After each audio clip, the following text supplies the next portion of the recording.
अमित शाह सत्ता, रणनीति और राजनीति का मास्टरमाइंड। एक ऐसा आदमी जो मंच पर सबसे कम बोलता है, लेकिन चुनावी मैदान में सबसे बड़ा फैसला वही करता है।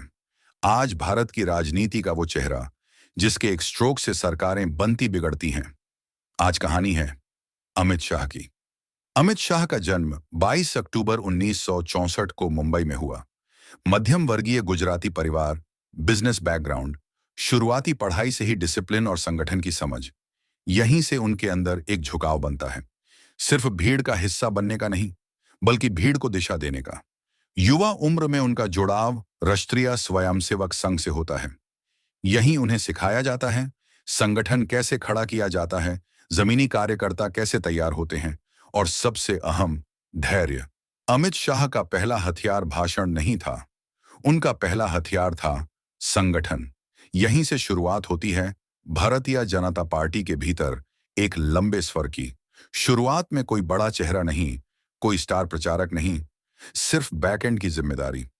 यहां कहानी जुड़ती है एक और नाम से, नरेंद्र मोदी।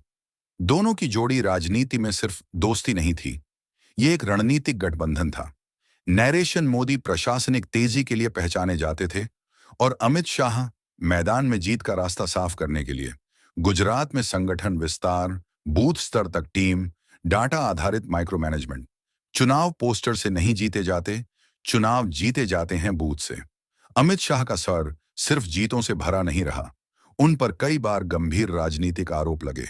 जांच एजेंसियां, मीडिया ट्रायल और सार्वजनिक आलोचना। ये वही दौर था जहां अमित शाह लगभग पूरी तरह राजनीतिक रूप से अलग थलग पड़ चुके थे। लेकिन राजनीति में सबसे खतरनाक खिलाड़ी वही होता है जो सबसे बुरे दौर से निकल कर लौटे। 2014 का आम चुनाव।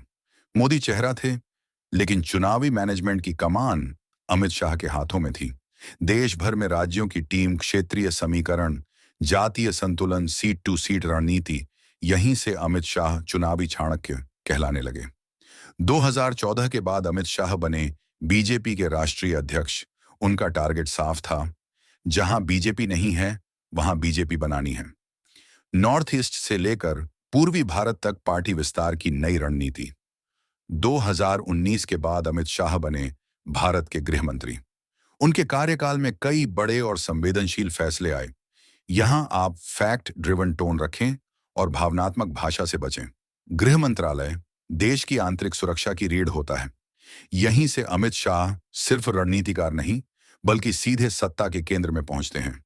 अमित शाह के फैसलों पर देश में दो राय हमेशा रही है। एक वर्ग उन्हें मजबूत प्रशासक मानता है, तो दूसरा वर्ग उनकी नीतियों पर सवाल उठाता है। अमित शाह पर बहस होती है, लेकिन उन्हें नजरअंदाज कोई नहीं कर सकता। एक साधारण गुजराती परिवार से निकलकर भारत की सत्ता के सबसे मजबूत स्तंभों में से एक बनना, ये कहानी सिर्फ राजनीति की नहीं, ये कहानी है रणनीति की, धैर्य की और सत्ता तक पहुंचने की असली कला की।